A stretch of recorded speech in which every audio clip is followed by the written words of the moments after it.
Mateus capítulo 6.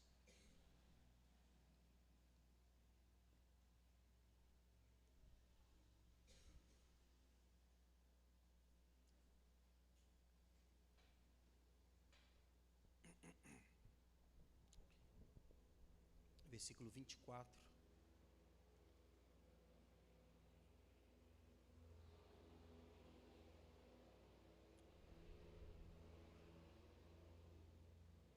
Mateus capítulo 6, versículo 24.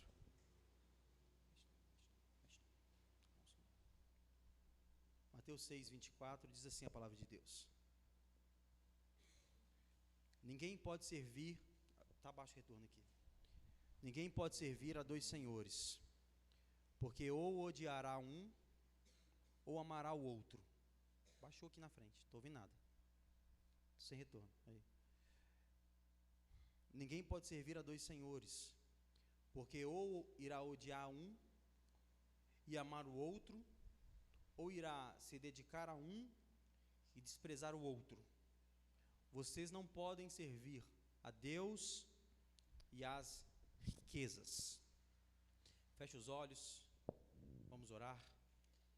Deus, louvamos ao teu nome e agradecemos ao Senhor por tua palavra e te pedimos para que a tua palavra possa falar em nossos corações, que nós possamos sair deste lugar impactados e prontos para viver o que o Senhor tem a nos ensinar essa noite, em nome de Jesus, amém. Nós estamos na nossa série Uma Nova Aliança, onde nós iremos observar aquilo que Jesus está falando, não só no Sermão do Monte, mas em toda a Bíblia Sagrada, em todo o contexto do livro de Mateus, que não foi o primeiro livro a ser escrito, mas o evangelista Mateus, andou com Cristo, então ele tem muita bagagem e muita autoridade para falar sobre aquilo que Jesus falou. O microfone tá... Muita autoridade para falar sobre aquilo que Jesus falou. E nas últimas semanas nós temos visto que Jesus tem falado muito sobre a questão do dinheiro. Nos últimos sermões, lembrando que o sermão foi feito de uma vez só, numa levada só, de aproximadamente 3 dias. E Jesus falou muito sobre essa questão do dinheiro. Jesus falou muito sobre essa questão do dinheiro. Então nós vimos ele falando concernente aonde está o nosso coração, concernente aonde nós iremos acumular os tesouros, se é na terra ou no céu, e ele é bem explícito ao dizer que nós não devemos acumular tesouro na terra, mas devemos acumular tesouro no céu. Depois, no mesmo contexto, ele fala para que nós devemos tomar cuidado com o nosso olhar, para onde é que nós estamos olhando, porque o nosso olhar, ele pode trazer luz ou trevas à nossa vida, ao nosso corpo, tratando também do dinheiro, porque está no mesmo contexto, está no mesmo corpo do texto. Dependendo da Bíblia que você tiver, todos esses versículos estão em sequência. A minha separa por epígrafe, mas a maioria das Bíblias está tudo em sequência. Essas 3 partes que nós estamos falando nos últimos domingos. Mas agora é talvez o checkmate de que Jesus coloca entre o dinheiro e Deus. É o checkmate na comparação que Jesus fala com o dinheiro. Jesus, possivelmente por ser Deus, ele entendia que hoje, no século 21, ano de 2024, nós teríamos a dificuldade de lidar com o dinheiro, nós teríamos a dificuldade de lidar com os nossos recursos, e sabendo disso, deixou isso escrito a nós. Sabendo que teríamos dificuldades de lidar com isso, ele resolveu deixar escrito, no século 21, 2024, onde os profetas resolveram usar o microfone para dizer que o crente que não é rico, ele com certeza está em pecado, ou o crente que não é rico, ele não está sendo crente de forma correta. Jesus deixou escrito e claro como deve ser a nossa relação com o dinheiro. Então é o que nós lemos hoje, e é o que eu quero percorrer com vocês na Bíblia Sagrada.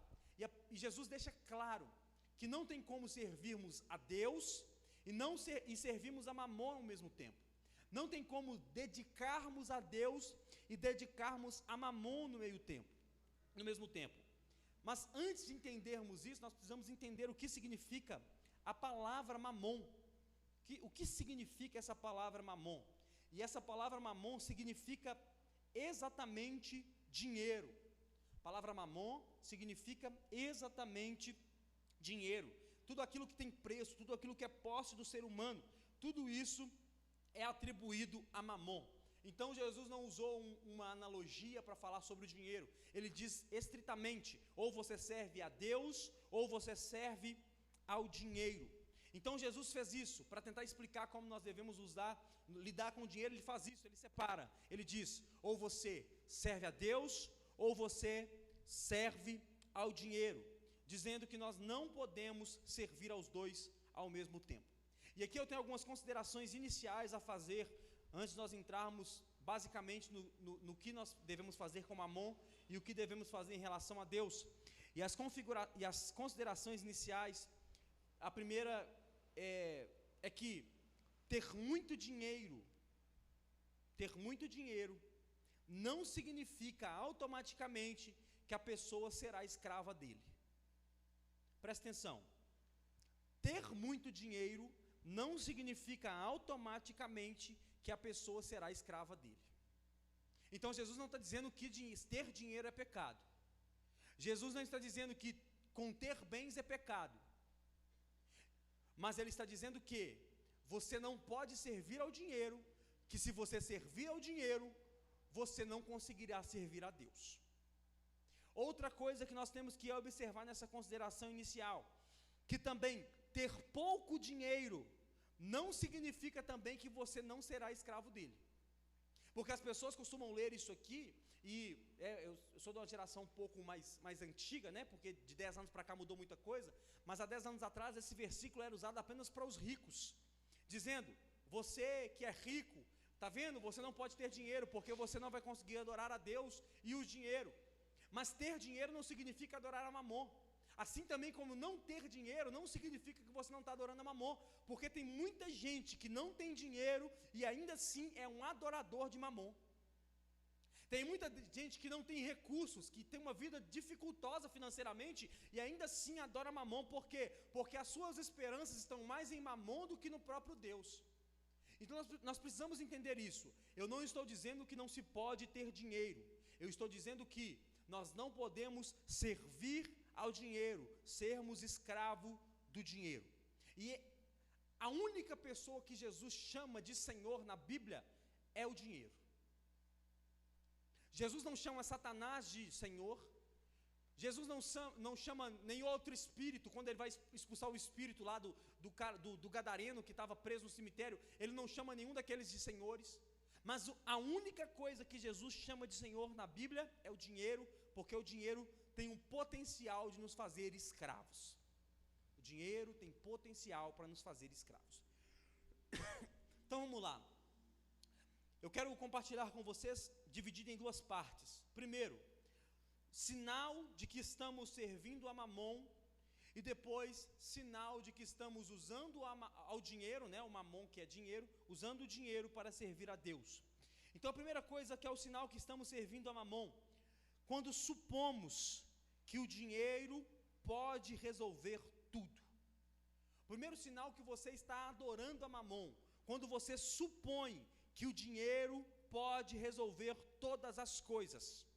E existem muitas pessoas por aí que estão vivendo uma vida frustrada, e essa vida frustrada se dá porque não conseguem achar vitória em outras áreas, e elas colocam todo o atributo e toda a responsabilidade em cima do dinheiro e dizem: o dia que eu tiver dinheiro, as coisas vão mudar. Eu estou sofrendo assim porque eu não tenho dinheiro. O dia que eu tiver dinheiro, as coisas vão mudar. Obviamente, algumas coisas vão mudar se você tiver dinheiro. Obviamente, algumas coisas podem evoluir se você tiver dinheiro. Tem até uma frase que diz que ninguém é feio, né? Só não tem dinheiro. Ou só não usa produto Jequiti, que dá na mesma. Mas é basicamente isso, assim, ó. As pessoas colocam a esperança no dinheiro, achando que o dinheiro pode resolver tudo. O dinheiro ajuda em boa parte das coisas, mas definitivamente ele não vai resolver tudo. O dinheiro resolve muita coisa, mas ele não resolve tudo.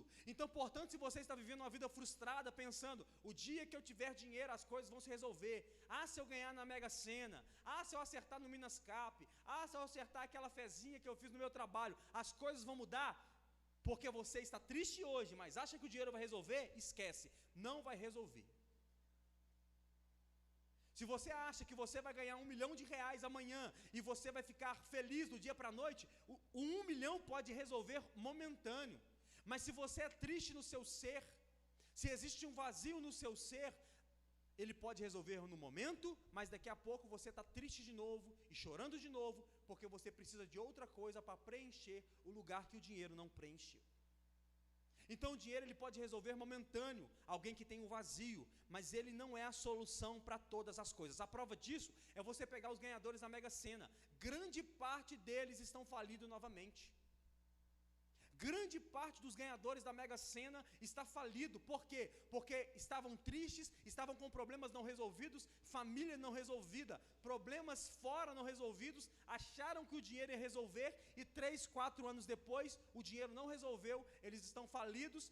Antes deviam reais, agora devem milhões de reais, porque fizeram muitas dívidas, muitas compras e não conseguiram resolver o problema.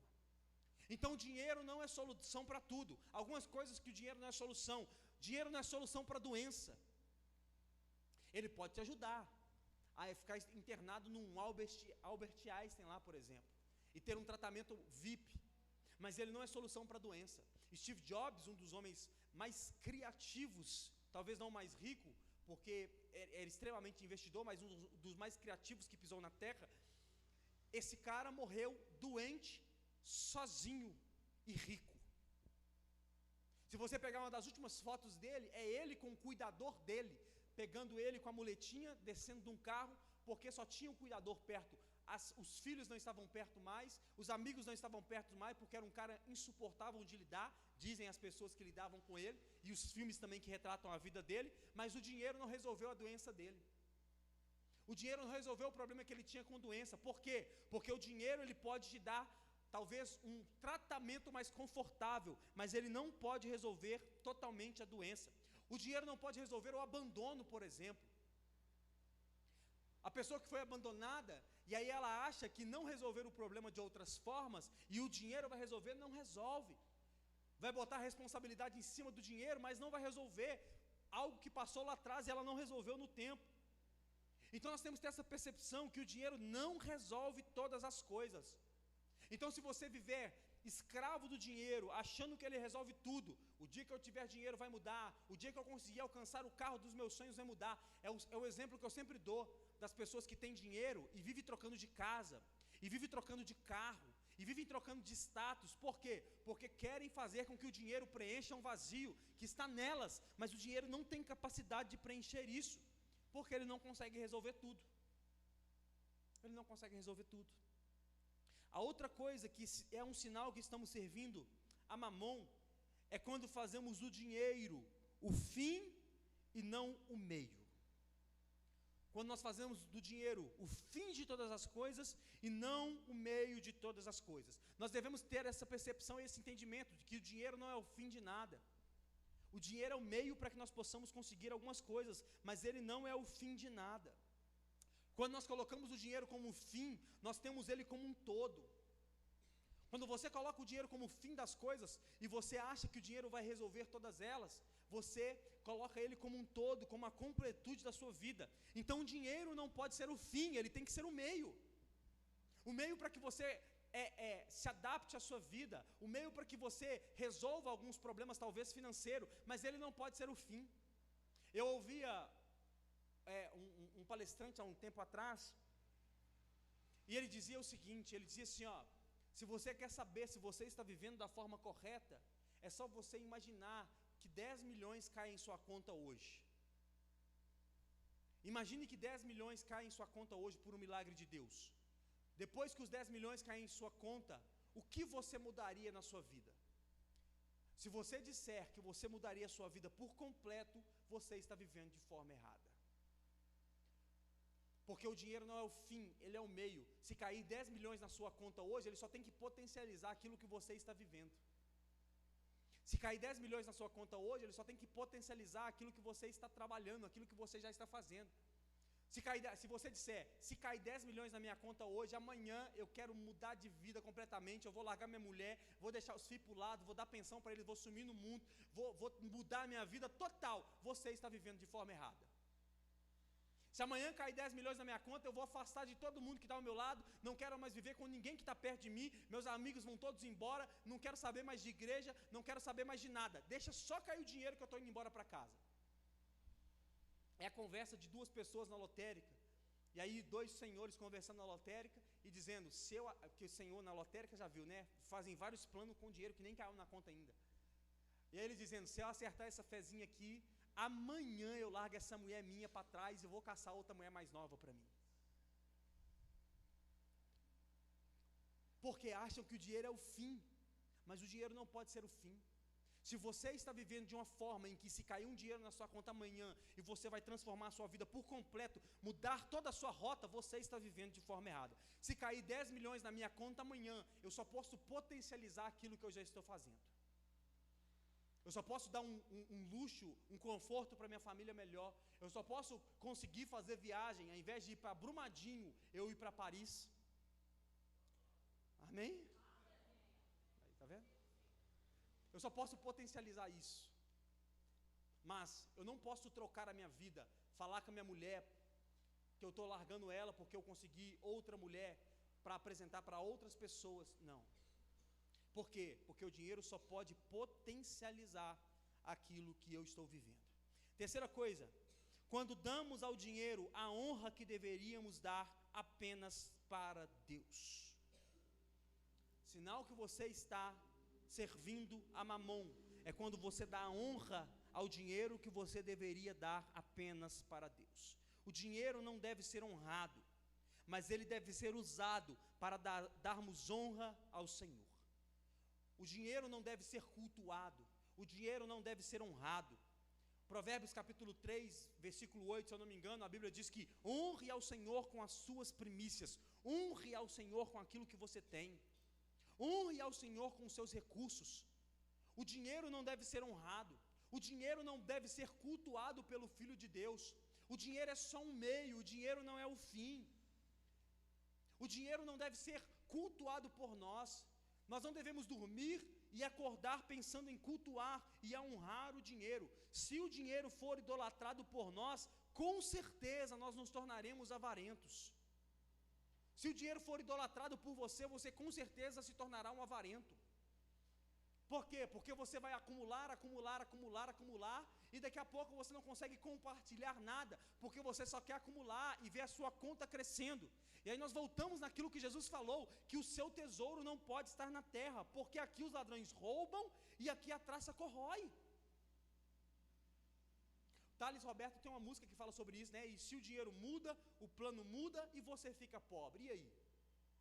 E não acha que é difícil, porque há alguns anos atrás, há 30 anos atrás, algo próximo disso, um presidente do Brasil bloqueou as contas de todo mundo que tinha lá e ficou dinheiro na conta. Pessoas que tinham recurso e de repente perderam recursos. Olha para a tragédia hoje no Rio Grande do Sul, pessoas que tinham casas e carros e talvez colocou o patrimônio inteiro em casa e em carro e agora não tem casa mais. Porque a casa foi embora, a casa perdeu o valor, ou talvez tem lotes e casas no mesmo lugar, na mesma região que foi alagada e não vale mais nem 10% do que valia quando ele comprou. Pessoas que tinham todo o seu patrimônio investido em terras, que não vale mais nada agora. Por quê? Porque ninguém vai querer comprar uma casa onde em 2 anos alagou 3 vezes. Se valia 1 milhão, agora vale 100 mil reais. Aí tinha carros na garagem, talvez não tinha seguro, ou talvez a seguradora vai abrir falência, porque ninguém aguenta bancar aquilo tudo, e aí ficou sem carro também. Então nós não devemos cultuar o dinheiro, nós não devemos cultuar aquilo que nós temos, nós não devemos cultuar o dinheiro, e assim, não é só para o rico que vale isso para nós também, que às vezes os que têm pouco são piores do que os que têm muito. Às vezes o que tem pouco é pior do que não tem muito. Não tem nada e ainda assim é avarento com aquilo que não tem nada. Aquele cara que tem um carro velho, mas ninguém pode nem encostar no carro, já viu? O cara tem um carro velho, mas ninguém pode nem encostar no carro do cara. Assim, ó, casa briga com todo mundo. Hoje eu quase vi uma briga, fui no supermercado, quase vi uma briga no meio da rua, porque o cara veio com um carro velho e bateu em outro carro velho na rua, mas assim, o cara saiu do carro dele, mas querendo matar o cara, de um para-choque, uma amassadinha na lateral que vai custar R$300 para arrumar.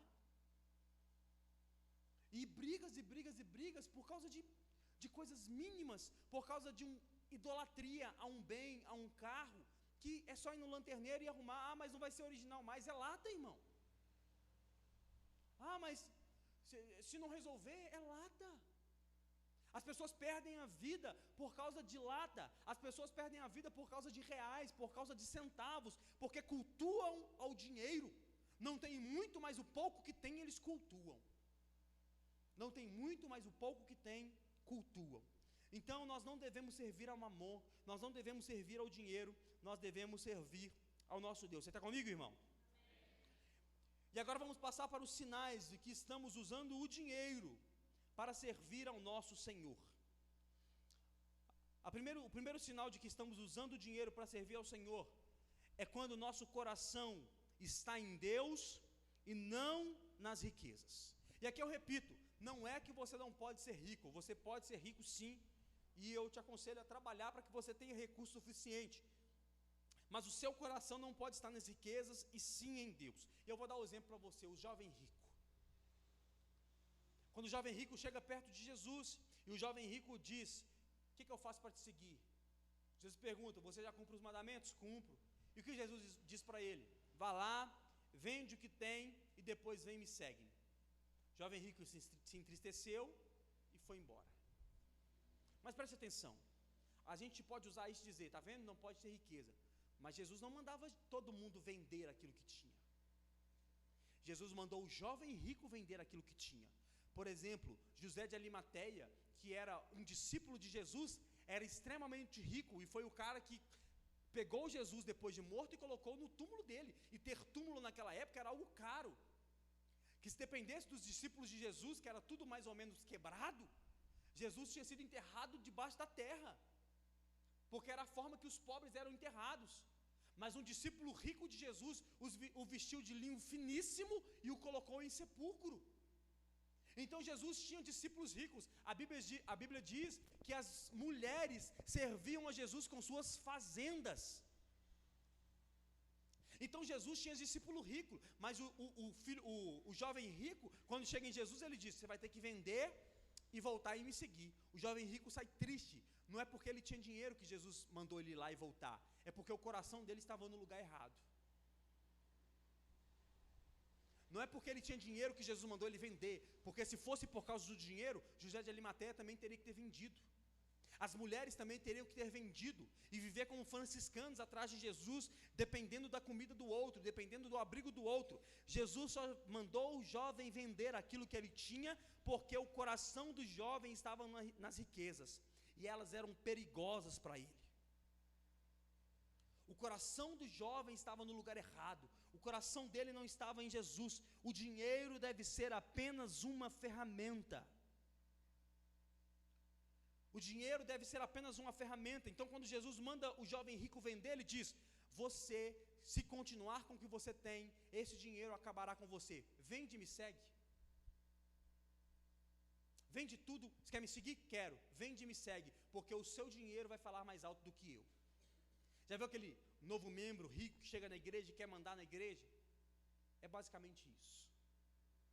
O cara que chega na igreja, ele dá um dízimo mais alto, e aí com o dízimo mais alto ele quer mandar e desmandar naquilo que faz. Ah, o som está isso, ah, a cadeira está isso, ah, o fulano não pode usar isso, o fulano não pode usar aquilo. Exatamente por causa disso, porque o dinheiro pode corromper o coração do homem. Eu dizia isso para vocês há um tempo atrás. No início da igreja, o envelope de dízimo não tinha nem nome.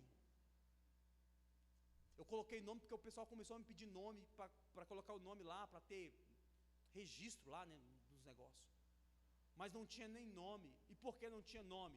Para eu guardar o coração de quem estava ofertando, para o cara não ofertar cheio de si, dizendo: hoje eu estou dando uma boa oferta.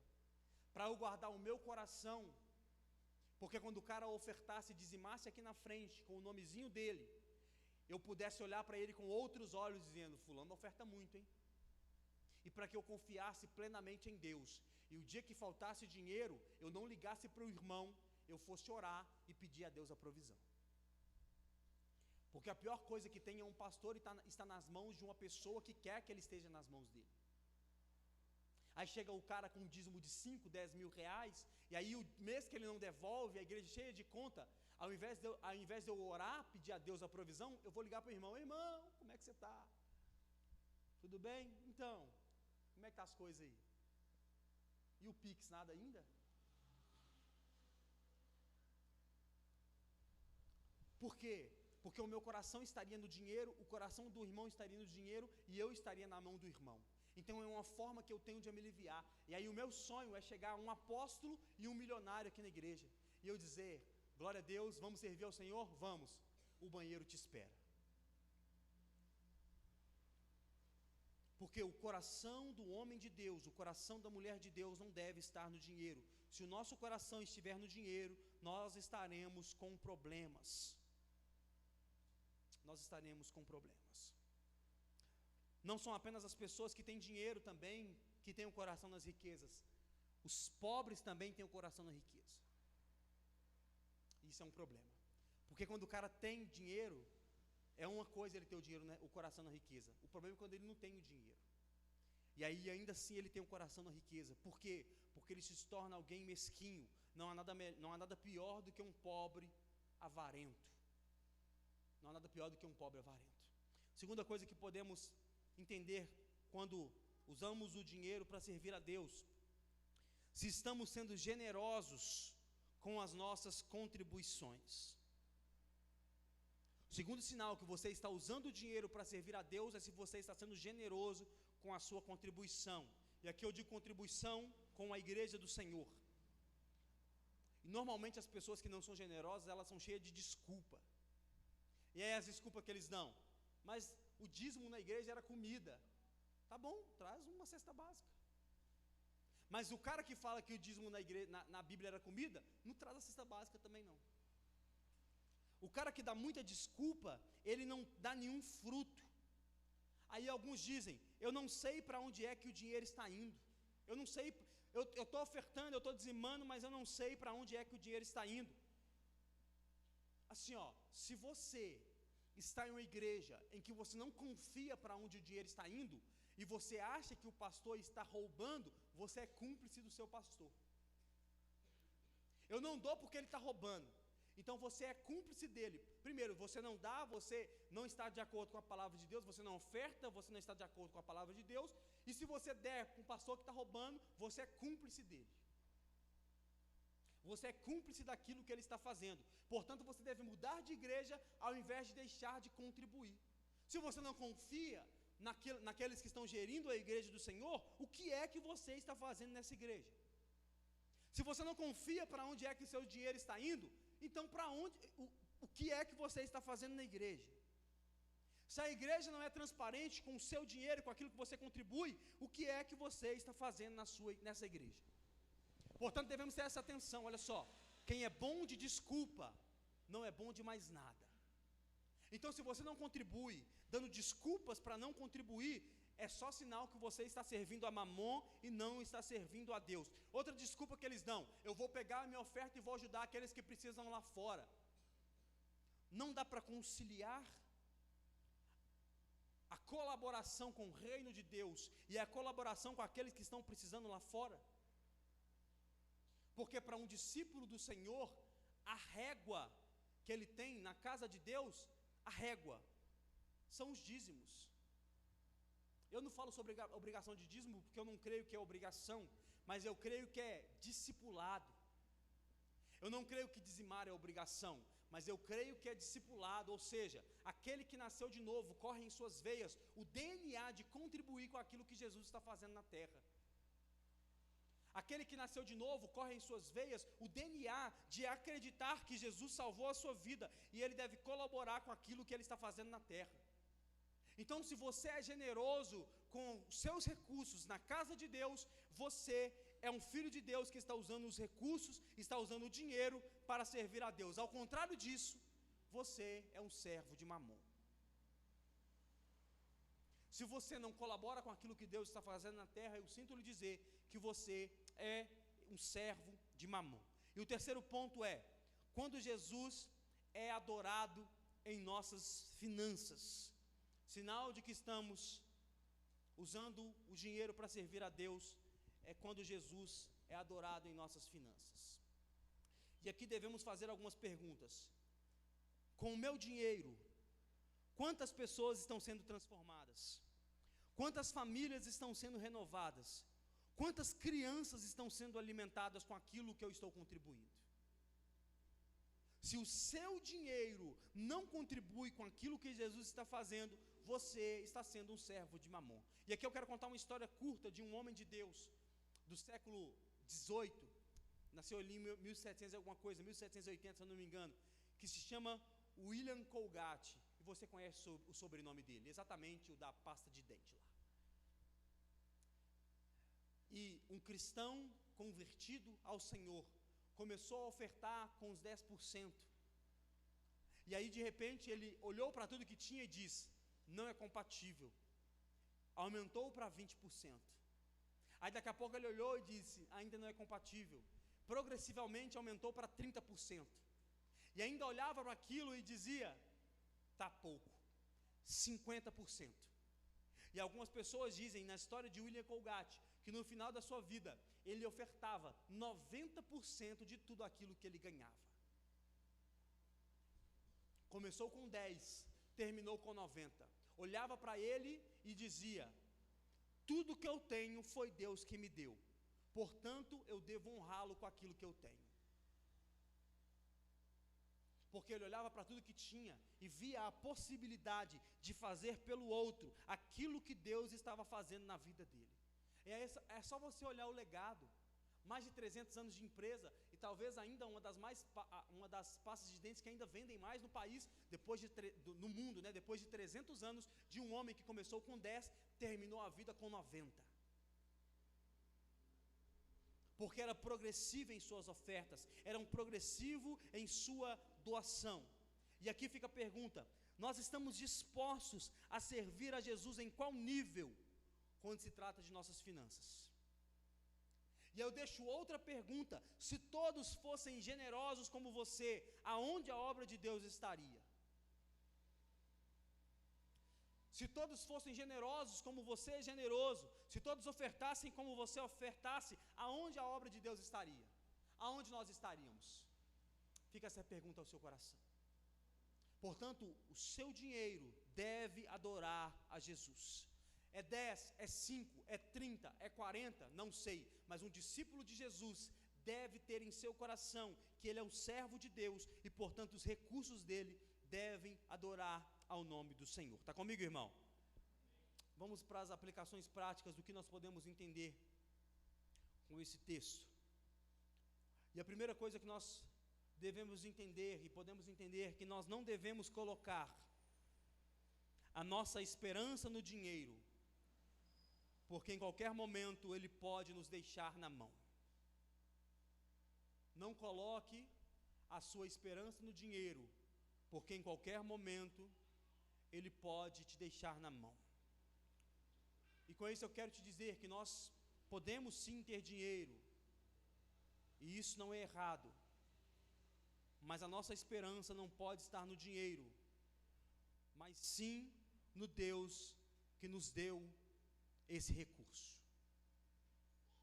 A sua esperança não pode estar no dinheiro, mas sim no Deus que te deu esse dinheiro. Nós não podemos ter a nossa esperança pautada nisso. Você não pode ter a sua esperança pautada no seu recurso. Você deve confiar no Deus que proveu, porque Ele é fiel para continuar provendo em sua vida. Então a sua esperança não pode estar no recurso. A sua esperança não pode estar simplesmente no dinheiro, porque o dinheiro uma hora ele pode te deixar na mão.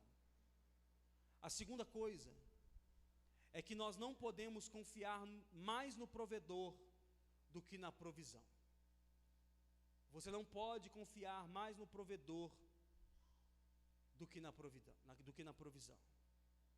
E nós temos a mania de pensar que se a provisão não chegar, nós devemos também abandonar o provedor. Essa é a mania que temos. Nós oramos para que a provisão chegue, mas se a provisão não chegar, nós devemos também abandonar o provedor e às vezes proferir palavras contra o provedor, dizendo: Deus não fez por mim, Deus é digno de ser blasfemado porque Ele não ofertou em minha, porque Ele não fez aquilo que eu orei para que Ele fizesse. Algumas igrejas tendem a dizer isso e desafiar a Deus, dizendo: se Deus não fizer, se Deus não fizer por você, se Deus não entregar em suas mãos, eu rasgo a minha Bíblia. Se Deus não fizer por você, Ele não é Deus em sua vida.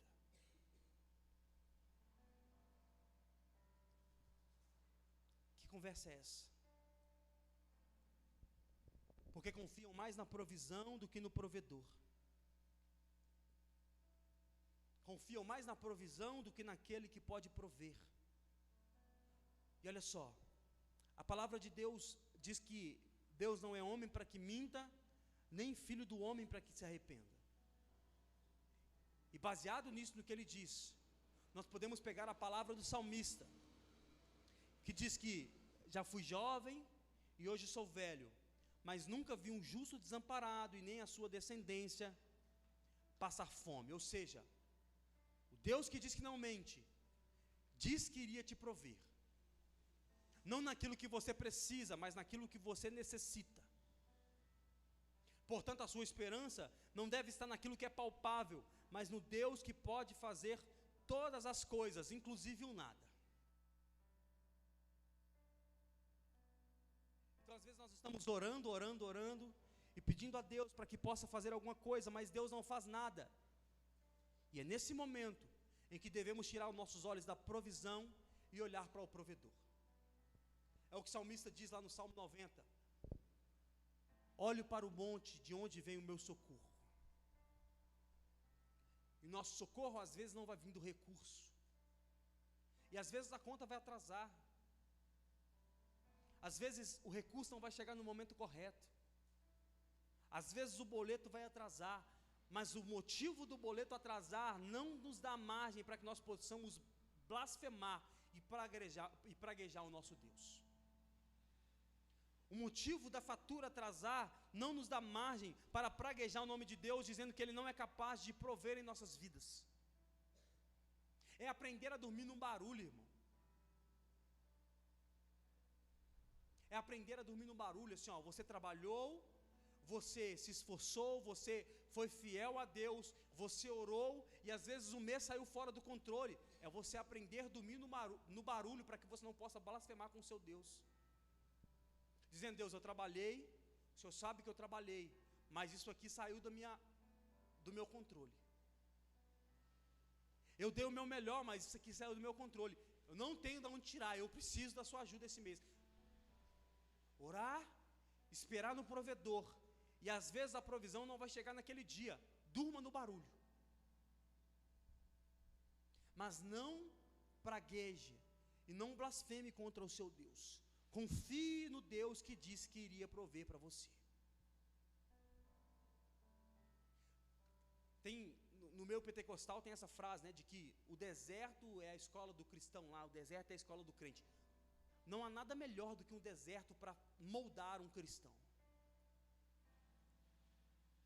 Porque no deserto, às vezes, no dia mau, quando você está lá fazendo o último pedaço de carne, ou botando a última vasilha de arroz na panela, e aí sem saber no que virá amanhã, e aí dormir nesse barulho, dormir no barulho de colocar a última colher e falar assim: e aí? Mas mesmo assim não praguejar Deus, não deixar Deus de lado. A história da mulher de Jó, isso surgiu há um tempo atrás, né? A questão de que a mulher não diz amaldiçoe a Deus, ela diz adore a Deus, né? Você deve ter visto isso na internet aí em algum ponto. E de fato, no original, ela não diz amaldiçoe, porque judeu nenhum, semita nenhum diria para amaldiçoar a Deus, porque eles não têm essa coragem de amaldiçoar a Deus. Ela, em um certo sentido, ela diz adore, mas o sentido que ela quis dizer era para que ele pudesse despedir de Deus. O adore a Deus que ela diz ali, quando diz, a nossa Bíblia diz amaldiçoe, mas no original diz adore. Mas o adore que ela diz é, despeça desse Deus, ele não quer você mais não. Está vendo o que ele fez, não? Ontem você tinha tudo, hoje você não tem nada. Ontem você era o homem mais rico do Oriente, hoje você é o mais falido, o mais pobre do Oriente. Você ainda vai continuar do lado dele? Aí ela diz, adore no sentido tchau, dá tchau para ele não te quer mais não. Aí é a mesma fala de Jó. Você está falando como uma louca, porque quando tinha tudo Deus era bom, agora que não tem nada Deus é ruim. Você não adorava o provedor, você adorava a provisão. O seu problema não era o provedor, você não gostava do provedor, a sua adoração não era pelo provedor, a sua adoração era pela provisão. Agora que não tem a provisão mais, o provedor não é digno de ser adorado? Que conversa é essa? Nós não podemos ser como ela. Nós devemos adorar a Deus por aquilo que Ele nos dá, mas devemos adorar a Deus por aquilo que Ele é. Se a provisão não chegar, glória a Deus. Se a provisão chegar, glória a Deus. Mas saiba de uma coisa, Ele não deixa com que nós possamos passar necessidades. Terceira coisa, viva para a glória de Deus, e o dinheiro será apenas um aliado para que o nome de Jesus seja conhecido. Viva para a glória de Deus, e o dinheiro se tornará apenas um aliado para que o nome de Deus seja conhecido. O Catecismo de Charles Spurgeon, e o Catecismo são algumas perguntas, um livro, com algumas perguntas referentes à vida do cristão. E a primeira pergunta do livro é: qual é o objetivo principal do homem? E a resposta: o objetivo principal do homem é glorificar a Deus e ter comunhão com Ele para todo o sempre. Então, se o objetivo do homem é glorificar a Deus, devemos fazer isso por completo, inclusive com nossos recursos. Se o objetivo do homem é glorificar a Deus, eu pergunto a você, em que o nome de Deus tem sido glorificado com os seus recursos? Se fizermos um checklist naquilo que você tem recebido nos seus recursos, em que o nome de Deus tem sido exaltado com aquilo que você tem ganhado? Você consegue fazer essa contabilidade? O nome de Jesus tem sido exaltado com meus recursos, ou o nome de Jesus não tem sido exaltado com aquilo que eu tenho? Não seja dominado por seu coração. Não seja dominado pelo seu coração, porque o seu coração tende a favorecer o seu bolso.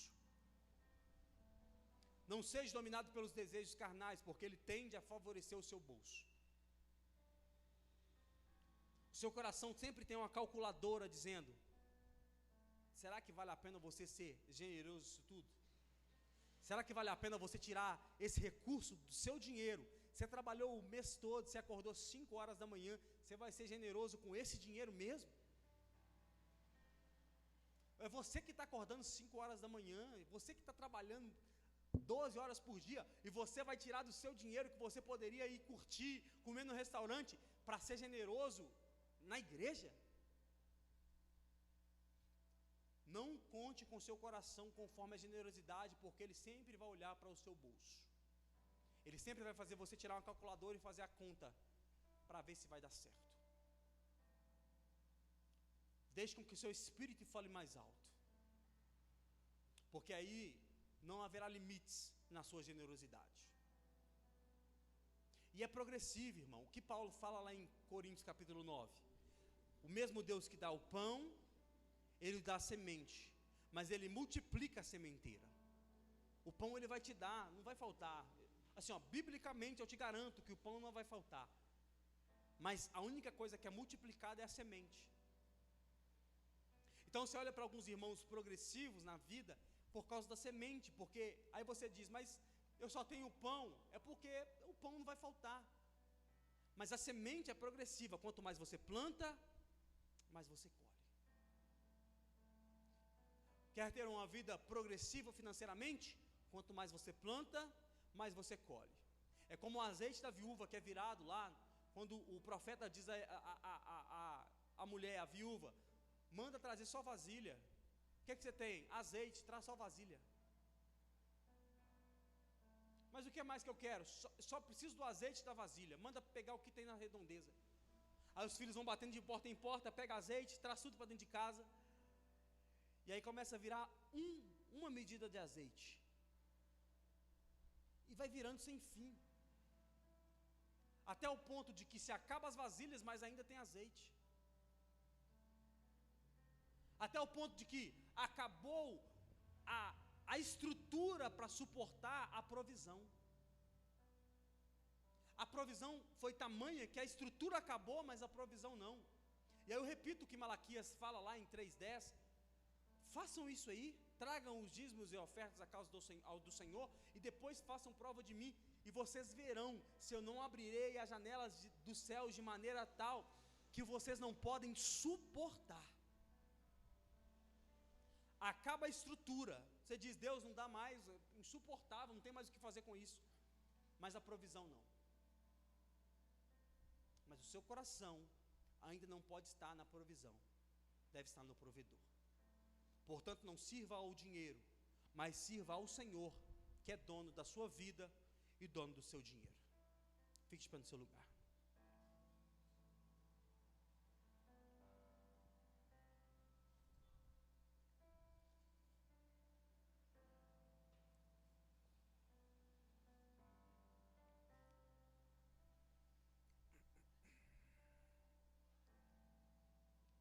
Talvez você é mal resolvido com essa questão de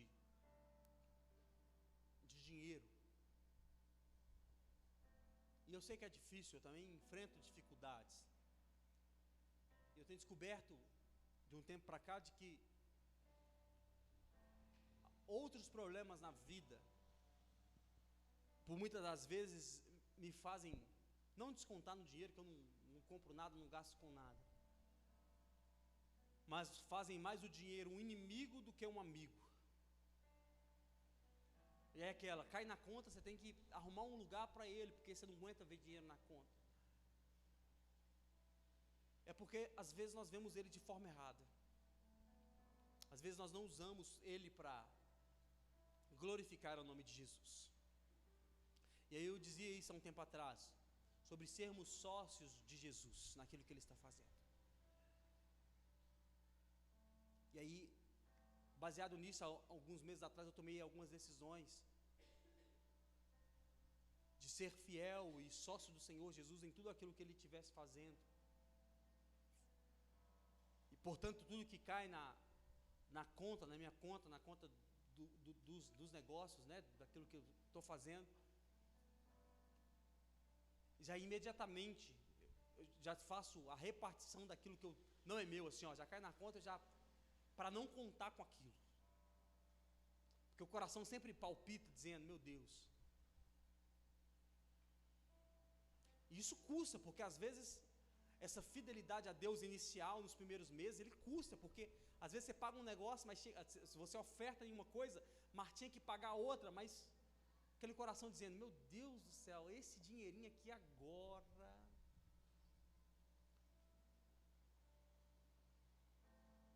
Mas nós devemos ser sócios do Senhor naquilo que Ele está fazendo. O fruto nós veremos daqui a algum tempo. Essa prosperidade progressiva, líquida, do tipo,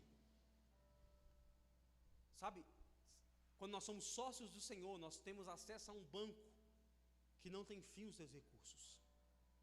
Eu não estou dizendo que você vai chegar amanhã de Lamborghini ou de Ferrari, mas estou dizendo acesso a um banco inesgotável, para que você viva de forma digna, para que você viva de forma pautável, pelo menos com os dias de hoje. Feche os olhos. Deus, nós louvamos ao Senhor, Pai, por Tua graça e pelo Teu amor. E nós queremos, Pai, nessa noite aprender com o Senhor o que devemos fazer com os nossos recursos, Pai. Meu Deus, que o dinheiro não possa achar lugar em nosso coração, mas que ele possa ser usado para a sua glória. Que o dinheiro, Pai, não possa ser a nossa prioridade, mas que ele possa ser usado para que nós possamos agradar ao Senhor e fazer o nome do Senhor famoso, Pai. Meu Deus, que em nome de Jesus, que nós possamos ter essa percepção. Meu Deus, que nós não possamos ter o coração preso no dinheiro, que o dinheiro não possa, meu Deus, nos fazer escravo, mas nós possamos fazer o dinheiro nosso servo. Se nós somos avarentos, se nós não, meu Deus, não temos esse coração bondoso para com a Tua obra, que o Senhor possa quebrar esse coração de pedra, que, meu Deus, o Senhor possa quebrar esse coração que não é generoso, e que o Senhor possa colocar generosidade em nós, que o Senhor possa nos fazer prósperos, Pai, para que nós possamos abençoar a vida de outras pessoas. Meu Deus, se tem alguém aqui nessa noite que está orando para que o Senhor possa mudar e transformar a vida financeira, dizendo que Ele será uma resposta aos problemas atuais, meu Deus, que o Senhor possa abençoá-lo, mas que ele possa, depois de ser abençoado, lembrar daquilo que orou, lembrar daquilo que está pedindo ao Senhor, e que possa, meu Deus, ser um contribuinte na Tua obra. Meu Deus, abençoar a vida daqueles que necessitam, ser progressivo em suas ofertas, e que nós possamos, Pai, abençoar a vida daqueles que necessitam e ser exemplo para aqueles, meu Deus, que não são generosos para com o Senhor, e que nós possamos, Pai, como uma igreja, ainda que pequena, meu Deus, ainda que iniciante na Tua caminhada, ainda que iniciante nas Tuas obras, que nós possamos ser progressivos em nossas ofertas e abençoar o Teu reino, Pai, ser relevante no Teu reino, contribuindo com aquilo que o Senhor está fazendo, em nome de Jesus. Amém. E se você pode, aplauda Jesus no seu lugar.